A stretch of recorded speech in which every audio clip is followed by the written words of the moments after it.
Hello and welcome back to my kingdom. आणि आज व्लॉगच्या starting मध्येच माझ्या मुलीने माझ्यासोबत भांडणच करून टाकलं, कारण आज माझ्या कामांमुळे तिला जेवण देण्यासाठी मला उशीरच झाला.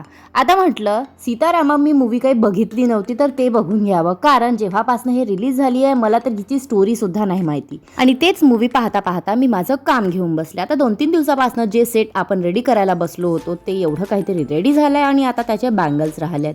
तर म्हटलं बँगल्सही कम्प्लीट करून घ्यावं, जेणेकरून आपल्याला दुसरं काम करायला सोपं जाईल. आणि काल जो रॅपिंग वायर संपलेला होता ते मी आता सोबत घेऊनच बसले, पण तरीही एक ना एक सुटतच. मी बसल्यानंतर आज मी टेबल घेऊन यायला विसरले, तर ते आता मला पुन्हा घ्यायला उठावंच लागलं शेवटी.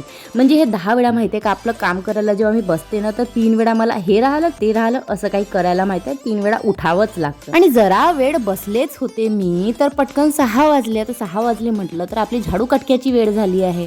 झाडू कटका झाला की चहाची पण वेळ होते आपली. म्हणजे कामं तर लागूनच असतात. हे तुम्हाला नाही कळणार, हे आम्हालाच कळते. पण चहासाठी आम्ही सतत ब्रेक घेतो.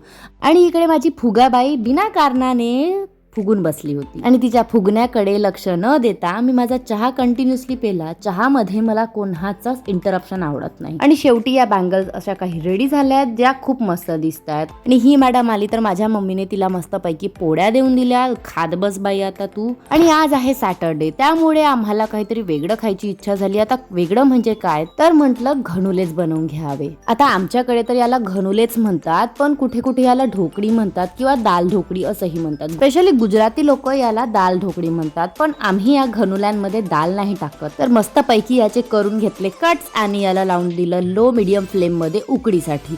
आता इकडे मी बघितलं तर माझी मुलगी इथे तिची रायटिंगची प्रॅक्टिस करत होती. तर म्हटलं तिचं असं बघून मला तरी बरं वाटलं. मला असं वाटतं की मी तिच्या एजमध्ये असं अभ्यास करतही असेल की नाही. आता तिकडे स्वयंपाक होईपर्यंत आपण इकडे रिकामं बसू शकत नाही, म्हणून म्हटलं की आपलं ज्वेलरीचं कामच आपण तेव्हापर्यंत कम्प्लीट करून घ्यावं. पण त्यातच माझ्या मुलीकडे मी जरा लक्ष दिलं, तर म्हटलं हिचं इथे काय कुजबूज सुरू आहे. तर इकडे ती आपले फाटलेले बुक काढत होती, जेणेकरून त्यावर तिला खिचड माचड करता येईल.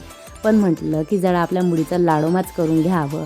आणि इकडे तो लाड माहिती आहे माझ्यावरच भारी पडला, कारण तिने मला तो पेन सरळ टोचूनच दिला. पण जाऊ दे, तिला चिडचिड न करता तिचा जरा लाडोमा करून घेतला. पण माझ्यापेक्षा जास्त तिला गरजेचा होता तिचा पेन.